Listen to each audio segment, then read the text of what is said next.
বাঙালির কাছে শীতকাল মানে হচ্ছে এক আলাদা অনুভূতি। সে ছোটদের হোক বা বড়দের সকলেরই ঘুরতে পছন্দ। তো আমরা আজকে পৌঁছে গেছিলাম শনিবার দিন ইকো পার্কে, যেটা হচ্ছে পৃথিবীর সব থেকে বড় আরবান পার্ক।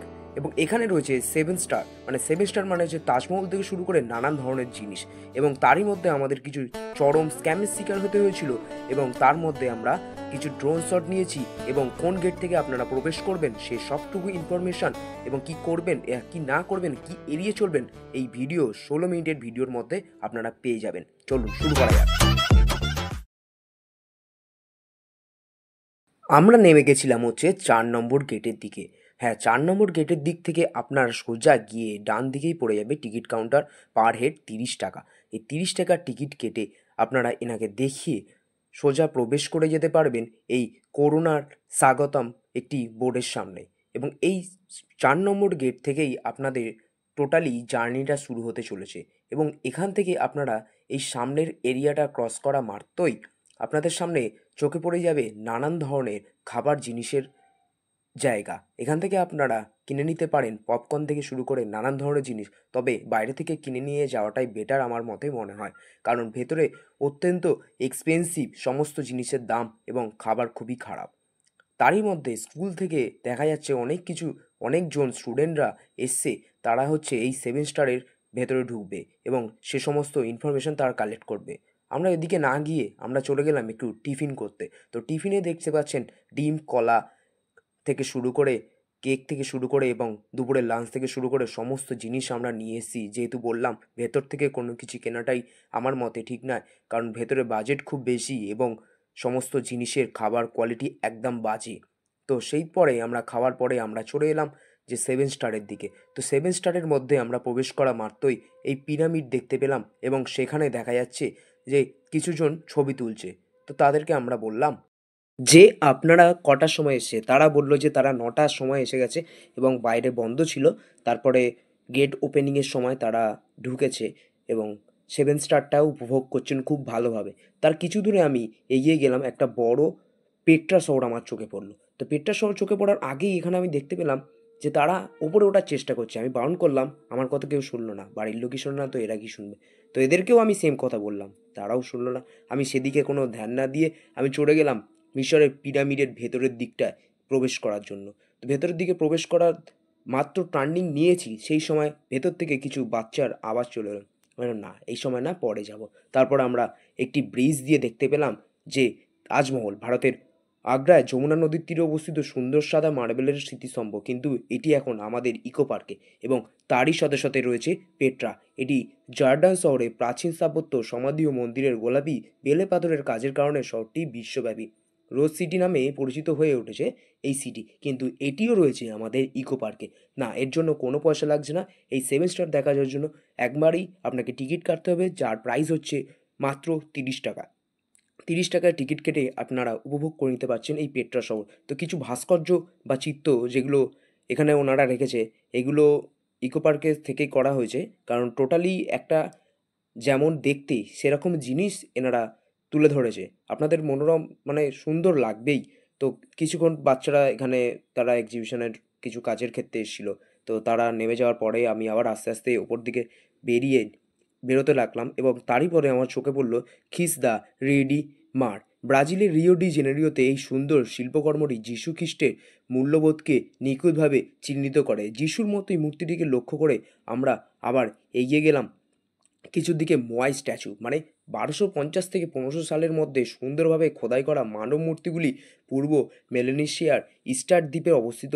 মূর্তিগুলি সকলের মাথা বড় আকারের। এবং তারপরে আমরা আবার দেখতে পেলাম যে বাচ্চারা তাদের এনজয় করতে করতে স্কুলের টিচারদের সাথে আবার বেরিয়ে পড়লো। আমরা ওদিকে না গিয়ে আবার চলে গেলাম চীনের পাঁচিল। হ্যাঁ, get one of the China. চীনের মহাপ্রাচীর বিশ্বের দীর্ঘতম মানবসৃষ্ট কাঠামো হিসাবে গণ্য করা হয়। প্রায় 7300 কিলোমিটার প্রাচীরটি মহাকাশ থেকে দৃশ্যমান বলে জানা যায়। কিন্তু সেটাও আমাদের ইকো পার্কে আছে। না, এটা মহাকাশ থেকে জানা যায় না, কিন্তু আপনারা এখানে পুরো টোটালি যে মনোভাবটা সেটা আপনারা এখানে এনজয় করে নিতে পারবেন। তারপর আমরা বেরোলাম, বেরিয়ে দেখলাম হচ্ছে কেলেসিয়াম, ইতালির রোম শহরে অবস্থিত এখনও পর্যন্ত নির্মিত বৃহত্তম প্রাচীন অ্যাম্পি থিয়েটার। এটি ৭০ থেকে ৮০ খ্রিস্টাব্দের মধ্যে নির্মিত হয়েছে এবং এর যে সেম একদম সেম ভাবটা আপনারা শুধুমাত্র ইকো পার্কে গেলে এই জিনিসটা অবশ্যই দেখবেন।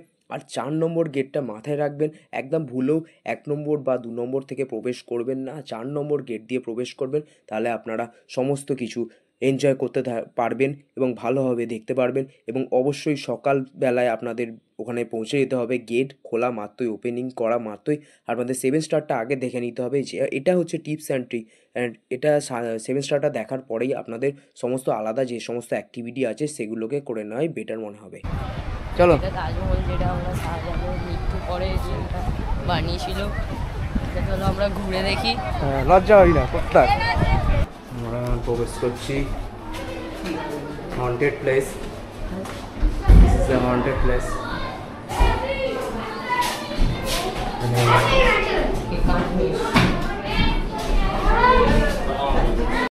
মুখ দেখে বুঝতেই পারছেন যে এই ছেলেটি স্ক্যামের শিকার হয়েছে। ২ টাকা ফেলা মাত্রই এখান থেকে যে জল বেরোবে না, এটা হয়নি, অনেকেই টাকা দিয়ে রেখেছে, কারণ ভেতরে অনেক দেখলাম গেছিল হচ্ছে জল নিতে। বলো একটু কিছু বলো। জল নিতে গেছি, এদিকে জলের মেশিন খারাপ, আর 2 টাকা লস হলো। কেন? মেশিন খারাপ। মেশিন খারাপ? জলের বোতলটা দেখাও। খালি। কোনখানে গেছিলে? মানে বলে দাও জায়গা, বলে দাও। তাজমহলের পাশে। তাজমহলের পাশে জায়গাটা আছে, কিন্তু আপনারা আসলে এখানে জল জীবনে ভরবে না। হ্যাঁ খুব ভালো বলেছে, ঠিক আছে।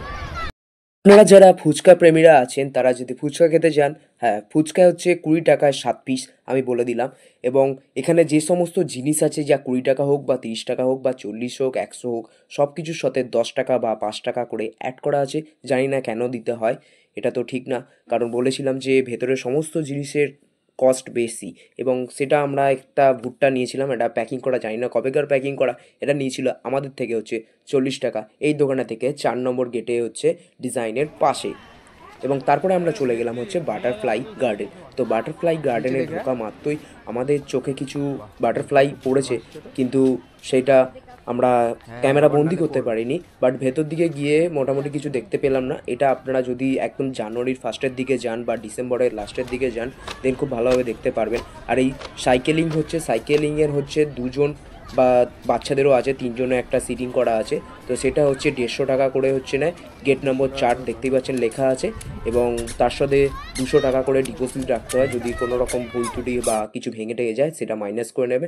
এবং তার সাথে সাথে আমাদের চোখে পড়ে গেছিলো হচ্ছে এই মাস্ক গার্ডেন। এই মাস্ক গার্ডেনে আছে নানান ধরনের মাস্ক, মানে আপনারা ভেতরে প্রবেশ করতে পারবেন না, তবে সাইড দিয়ে আপনারা যথেষ্ট সুন্দরভাবে দেখতে পারবেন। বিভিন্ন ধরনের মাস্ক আছে, এটা অবশ্যই দেখবেন। নানান ধরনের বাচ্চাদেরকে অ্যাট্রাক্ট করে জিনিসটা বেশ, এটা আপনারা অবশ্যই যাবেন এবং দেখবেন।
নাম বলো, কোথা থেকে আসছো তুমি?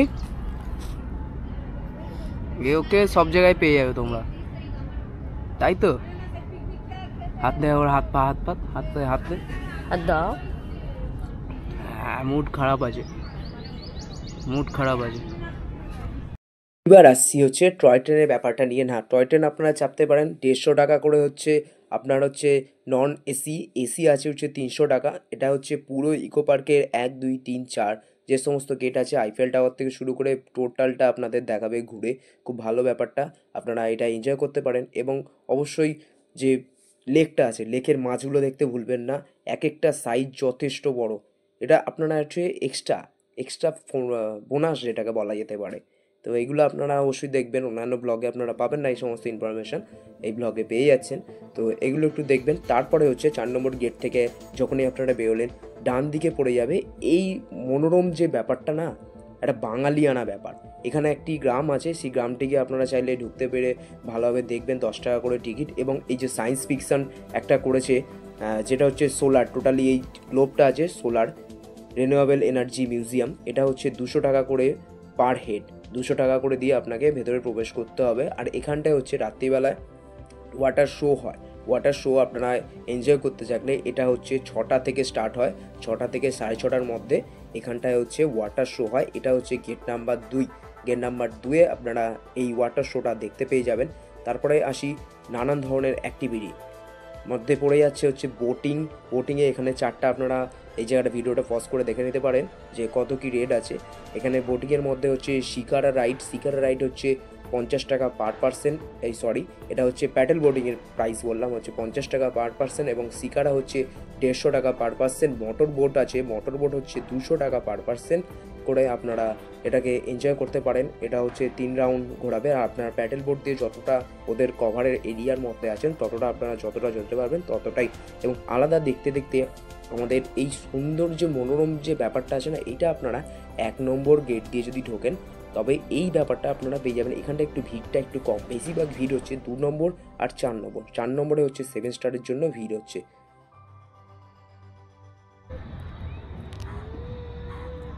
জলে আওয়াজ হচ্ছে,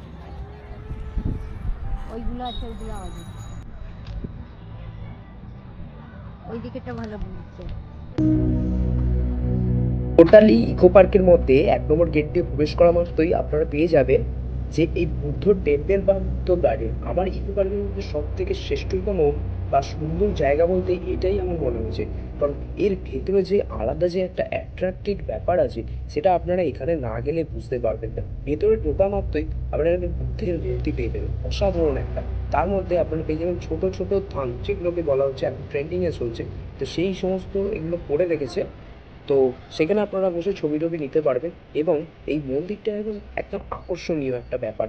তার মন্দিরে এন্ট্রির পথে এই যে একটা গার্ডেন বেস একটা করে রেখেছে না, এটা রাত্রিবেলা আলো জ্বললে আরও বেটার। না, সামনের ওই জিনিসটাকে অ্যাভয়েড করে যান, ওটা না দেখাই আপনাদের বেটার আমার মনে হয়। তো আমরা মন্দিরের দিকে প্রবেশ করি। মন্দিরের দিকে প্রবেশ করা মাত্রই আমাদের দিকে চোখে পড়লো যে বুদ্ধের যে ব্যাপারটা একদম পুরো রিয়েলিস্টিক ব্যাপারটাকে এখানে একদম তুলে ধরা হয়েছে। যেগুলো আপনারা যে সার্কেল টাইপের বলে থাকেন, ওই বাচ্চারা এনজয় করছে দেখুন যে এই জিনিসটা একটা ন্যাচারালি ভাবে তৈরি করা একটা পারিবারিক একটা আর্টের ব্যাপার আছে। তো সেইটা প্রি ওয়েডিং শ্যুট করছি, ওদিকে দেখতেই পাচ্ছেন একজন দাদা একজন দিদি একটা প্রি ওয়েডিং শ্যুট করছে। তারা এই ব্যাপারটাকে মানে বুদ্ধিস্ট যে ব্যাপারটাকে তুলে ধরে একটা মোটিভের মধ্যে এখন আছে। তো সেটা আপনারা একটু দেখতে পারেন। এটা আমার মধ্যে হচ্ছে সব থেকে ভালো, মানে ইকো পার্কের আমার সব থেকে মনে হয় বেস্ট লাগছে হচ্ছে মিউজিয়ামটা বা বুদ্ধিস্ট যেটা বলা যায় তাদের নিচে একটা ধৈর্য আমার খুব সুন্দর। এটা হচ্ছে বিকেলে 4টের পর থেকে এরা সমস্ত পাম্প মোটর চালিয়ে সকালবেলায় চালান না, জানি না কেন।